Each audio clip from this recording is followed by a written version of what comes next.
नमस्कार, मी अजित चव्हाण. सिंहस्थ कुंभ पर्वामध्ये आपलं स्वागत. आणि ज्याची सगळेच आतुरतेने वाट पाहत होते त्या सिंहस्थाच्या पर्वाला सुरुवात झालेली आहे. काही तासातच शाही स्नानाला सुरुवात होणार आहे. आपण माझ्या पाठीमागे बघताय ते फार मोठं पौराणिक आणि धार्मिक महत्त्व असलेलं श्री क्षेत्र नाशिक इथलं रामकुंड आहे. पाठीमागचा माहोल आपण जर बघितला तर आपल्या लक्षात आला असेलच की आता शंखनाद झालेला आहे. काही तासातच या प्रचंड मोठ्या अशा धार्मिक पर्वाला सुरुवात होणार आहे. नाशिक शहरामधली जर आपण परिस्थिती बघितली आणि शेजारच्या त्र्यंबकेश्वर शहरातली परिस्थिती बघितली तर या दोन्ही ठिकाणचं फार मोठं महत्त्व आहे. लक्षावधी भाविकांची, साधू संतांची या ठिकाणी गर्दी झालेली आहे आणि याकरता प्रशासनानं या दोन्ही शहरात जय्यत तयारी केलेली आहे. त्र्यंबकेश्वरला शैव आखाडे आणि श्री क्षेत्र नाशिक या ठिकाणी वैष्णव आखाड्यांनी गेले काही दिवस आपापली तयारी पूर्ण केलेलीच आहेत. मात्र संपूर्ण शहरामध्ये बॅरिकेडिंग करण्यात आलेलं आहे.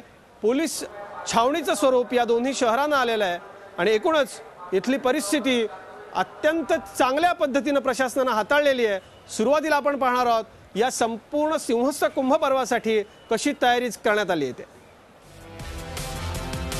येत्या शनिवारी कुंभमेळ्यातलं पहिलं शाही स्नान पार पडतंय. त्यासाठी प्रशासन झोकून कामाला लागलंय. गर्दीचं योग्य नियोजन हा महत्त्वाचा भाग आहे. शहरातले सर्वच अंतर्गत रस्ते बंद करण्यात आले. भाविक, प्रशासकीय आणि आपत्कालीन मार्ग अशा 3 टप्प्यात रस्त्यांचं वर्गीकरण करण्यात आलंय. प्रशासकीय मार्गावरून सरकारी अधिकारी, पोलीस प्रशासन गरज पडल्यास रुग्णवाहिका धावणार आहेत. दुर्घटना घडल्यास भाविकांना सुरक्षित स्थळी नेण्यासाठी आपत्कालीन मार्गाची व्यवस्था करण्यात आली आहे. 28 तारखेला सकाळपासूनच शहरातले एकापाठोपाठ एक रस्ते बंद करण्यात येणार आहेत. घाटांपासून 2 किलोमीटर अंतर नो व्हेइकल झोन घोषित करण्यात आलाय. शाही मिरवणुकीच्या मार्गावर साधुग्राम ते रामकुंड पर्यंत चोख बंदोबस्त आहे. आखाड्यांच्या स्नानानंतर भाविकांसाठी रामकुंड खुलं करण्यात येईल.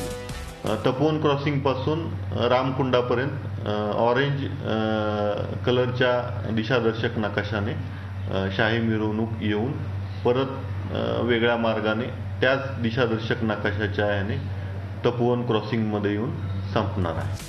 बाह्य पार्किंग पासून अवजड वाहनांना पर्यायी मार्गाने वळवलं जाईल. ज्या एसटी बस नाशिक मार्गे प्रवास करतात त्यांना बाह्य पार्किंग पासून बाह्य रस्त्याने वळवलं जाईल. नाशिकमध्ये येणाऱ्या भाविकांसाठी जागोजागी मार्गदर्शक फलक लावलेत.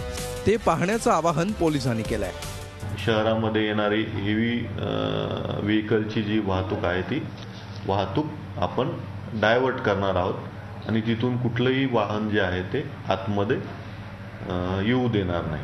म्हणजे 6 वाजल्यापासून आपण हे डायव्हर्जन ॲक्टिवेट करणार आहे 28 तारखेपासून. नाशिक शहर परिसरात 15 ते 17 हजार पोलीस, गृहरक्षक दल, स्ट्रायकिंग फोर्स, बॉम्ब शोधक पथक तैनात करण्यात आलंय. या पथकांची रंगीत तालीमही झाली आहे. मुकुल कुलकर्णी, झी मीडिया, नाशिक.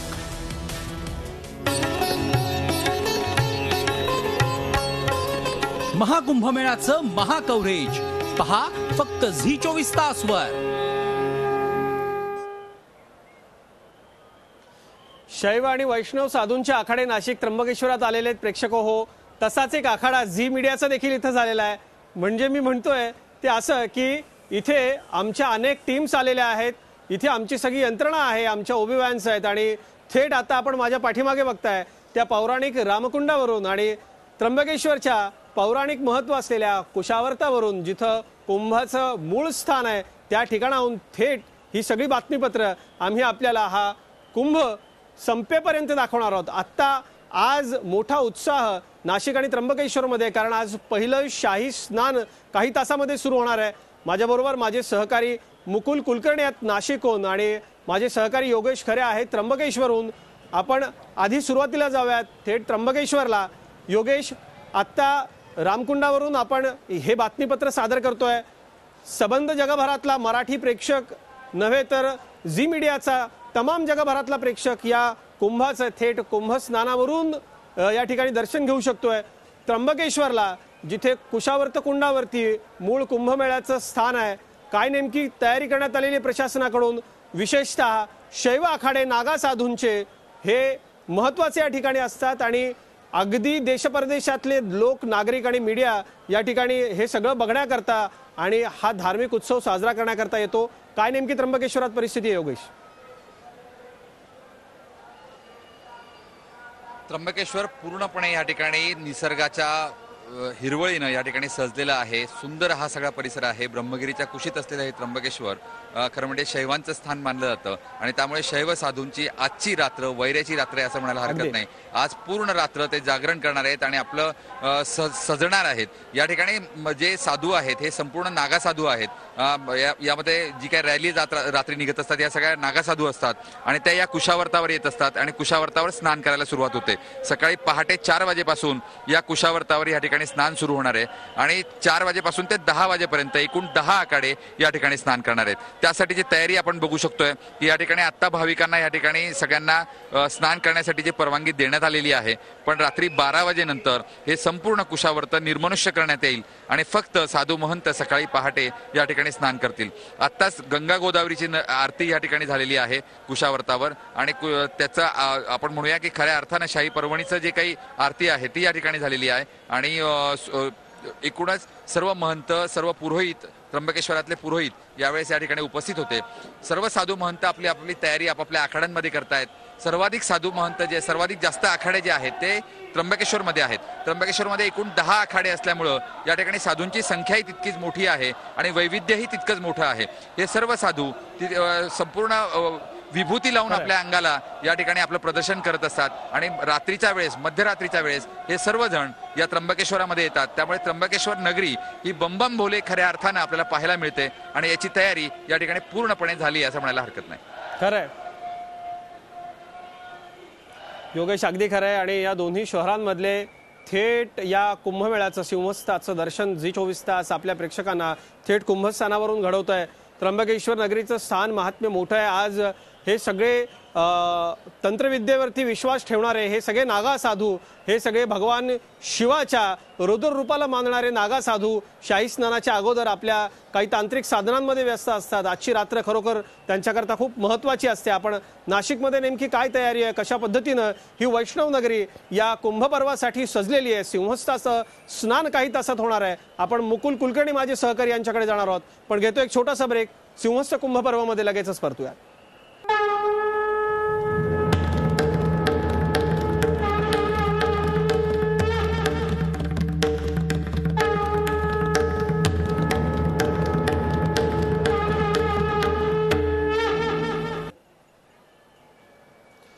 सिंहस्थ कुंभ पर्वमध्ये आपलं पुन्हा एकदा स्वागत. आपण हे थेट लाईव्ह बुलेटिन बघताय कुंभस्थानावरून. नाशिकच्या श्री क्षेत्र रामकुंड या ठिकाणाहून आपण हे थेट लाईव्ह प्रक्षेपण पाहताय. माझे सहकारी मुकुल कुलकर्णी आपल्याबरोबर आहेत. मुकुल, देशभरातून भाविक यायला आता सुरुवात झालेली आहे. आपल्याबरोबर असेच काही भाविक आहेत. या कुंभमेळ्याकडे कसं बघतायत भाविक? आबालवृद्ध या ठिकाणी येत आहेत. प्रत्येक जण कुंभाकडे वेगळ्या पद्धतीने बघतो. काय प्रतिक्रिया आहेत नागरिकांच्या? अजित, नाशिक नगरी पूर्णतः सजलेली आहे. माझ्या मागचं आपण मंदिरं वगैरे बघू शकतो. गंगा काठावरचे हे सर्व मंदिरं आहेत. विद्युत रोषणाईने झगमगाट दिसून येतोय. जे पूल आहे तिथले त्या पुलांना विद्युत रोषणाई दिसून येते.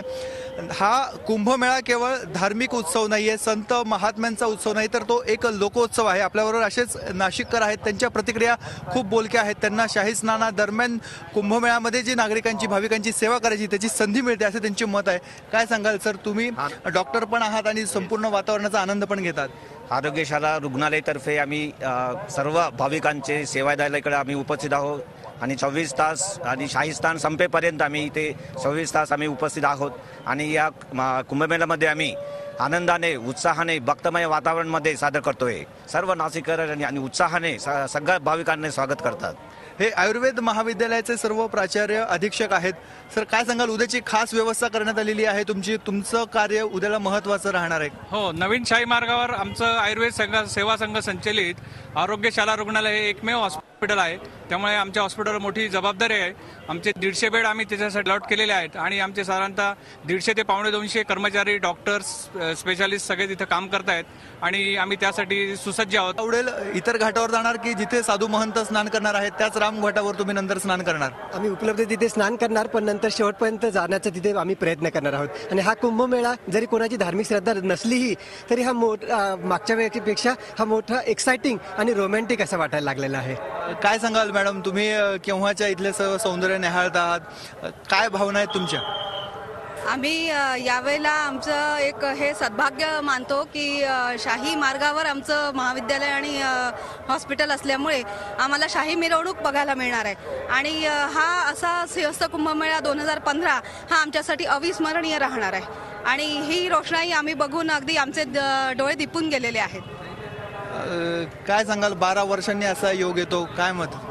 मागच्या वेळी सुद्धा आम्ही अनुभव घेतलेला आहे, यावेळी सुद्धा घेतोय आणि प्रत्येक पर्वणीला आम्ही आरोग्य सेवा आणि पर्वणी असा दुहेरी आनंद घेणार आहे. अजित, आपण एकंदरीत बघतोय मोठा उत्साह नाशिककरांमध्ये दिसतोय. हे सर्व डॉक्टर वर्ग आहे.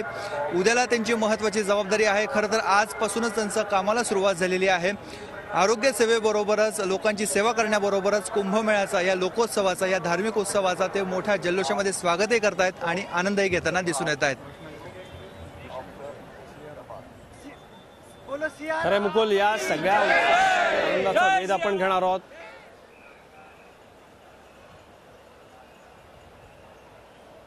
या सगळ्या उत्साहाला आपण असंच टिपणार आहोत. मी आत्ता ज्या ठिकाणी प्रेक्षको आहे, मला काय इथला अनुभव वाटतो हे सांगणं खूप महत्त्वाचं आणि गरजेचं वाटतं. आत्ताच काही वेळापूर्वी गंगा गोदावरी मातेची आरती या ठिकाणी झाली आहे.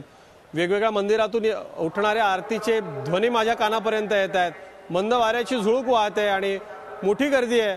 आत्ता काही तास उरलेत फक्त शाही स्नानाकरता आणि भाविक आता गंगा घाटाकडे ही सगळी रात्रीची रोषणाई आणि हे सगळं वातावरण पाहण्याकरता येऊ लागलेले आहेत. हे सगळं वातावरण, हा उत्साह, हा आनंद आपण बघणार आहोत. एक छोटासा ब्रेक घेतोय. सिंहस्थ कुंभ पर्वामध्ये लगेचच परतूया.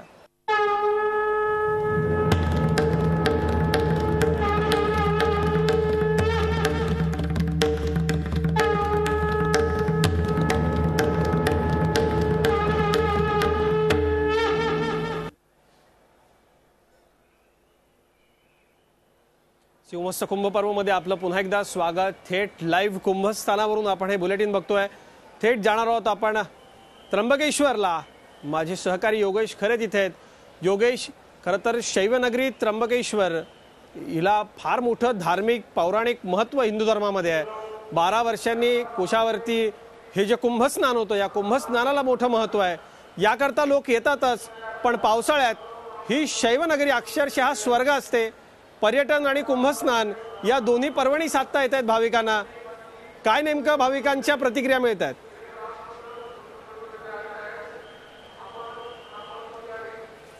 माझे सहकारी योगेश खरे यांच्याशी संपर्क आपला नीट होऊ शकत नाही. आपण पुन्हा नाशिकला येणार आहोत, पण झी24 तासनं थेट या रामकुंडावरून, कुंभ ठिकाणावरून हे थेट लाईव्ह बुलेटिन प्रेक्षक हो खास आपल्यासाठी सुरू केलंय. कुंभाच्या सगळ्या शाही स्नानांचं दर्शन आपण इथून थेट लाईव्ह घेऊ शकणार आहात. नाशिकला आपण जाऊयात. नाशिकला माझे सहकारी मुकुल कुलकर्णी आहेत आणि योगेश खरे आहेत. हे दोन्ही आहेत आणि जिथे या ठिकाणी मी इथे आहे, माझ्या पाठीमागे आपण इथलं जे कुंभ ठिकाण आहे ते कुंभ ठिकाण पाहू शकतो. या ठिकाणी अत्यंत सुंदर असं वातावरण आहे आणि संध्याकाळी ही सगळी मंदिरांची रोषणाई आणि हा इथला सगळा माहोल पाहण्याकरता इथले स्थानिकही त्यांचे पाय आता गंगा घाटाकडे वळायला लागलेत. काही तास उरलेत. त्या काही तासामध्ये आता शाही स्नानाला सुरुवात होणार आहे. कपालेश्वराच्या घाटाची नेमकी काय आत्ताची नेमकी परिस्थिती आहे आणि इथला जो टाळकुटेश्वर घाट आहे, टाळकुटेश्वर घाट हा रामकुंड आणि सीताकुंड जे कुंभ ठिकाण आहे त्या कुंभ ठिकाणाचा पुढचा टाळकुटेश्वराचा हा घाट आहे. या टाळकुटेश्वराच्या घाटाची निर्मिती या कुंभमेळ्यामध्ये करण्यात आलेली आहे. अत्यंत नयन मनोहर असलं इथलं दृश्य संध्याकाळी दिसतंय. पण नेमकी काय तिथे परिस्थिती होती पाहूयात. कुंभमेळ्यामध्ये शाही स्नानासाठी येणाऱ्या भाविकांची कुठल्याही प्रकारची गैरसोयी होऊ नये यासाठी रामकुंडा व्यतिरिक्त इतर जे 7 घाट बनवण्यात आलेले आहेत त्यापैकी जो मुंबई आग्रा महामार्गालगत असणारा टाळकेश्वरचा घाट आहे तिथे मी आहे. तिथे जर आपण बघितलं तर सगळ्या प्रकारची तयारी जी आहे ती पूर्ण झालेली आपल्याला पाहायला मिळते. इथे जर बघितलं तर मध्ये आपल्याला बॅरिकेड्स पाहायला मिळतात. त्या ठिकाणी झेंडे लावण्यात आलेले आहेत आणि त्याच्या पलीकडे जे भाविक आहेत त्यांना शाही स्नान जे आहे ते करण्यासाठी ती जागा उपलब्ध करून देण्यात आलेली आहे. मुंबई आग्रा महामार्गाची मंदिराच्या लगतच असणारा हा घाट आहे आणि या ठिकाणी जे आहे खास करून मुंबईवरून जे भाविक येणार आहे त्यांच्या सोयीच्या दृष्टीने हा घाट जवळ आहे, कारण फक्त रामकुंडावरतीच उसळणारी गर्दी पाहता कुठल्याही प्रकारची त्या ठिकाणी अप्रिय घटना होऊ नये, त्यामुळे रामकुंडा व्यतिरिक्त इतर जे घाट जे आहेत 7 घाट बनवण्यात आलेले आहेत आणि त्यापैकीच हा टाळकेश्वरचा घाट आहे. इथे जर आपण बघितलं तर सगळ्या प्रकारची तयारी जी आहे ती पूर्ण झालेली आहे आणि भाविकांची कुठल्याही प्रकारची गैरसोय होऊ नये, त्यांना शाही स्नान करताना कुठल्याही प्रकारची अडचण होऊ नये यासाठी प्रशासनाने सगळी चोख अशी तयारी केलेली आपल्याला पाहायला मिळते आहे. व्हिडिओ जर्नलिस्ट विद्याधर शिर्केसह देवेंद्र कोलटकर, झी मीडिया, नाशिक. झी 24 तास रहा एक पाऊल पुढे.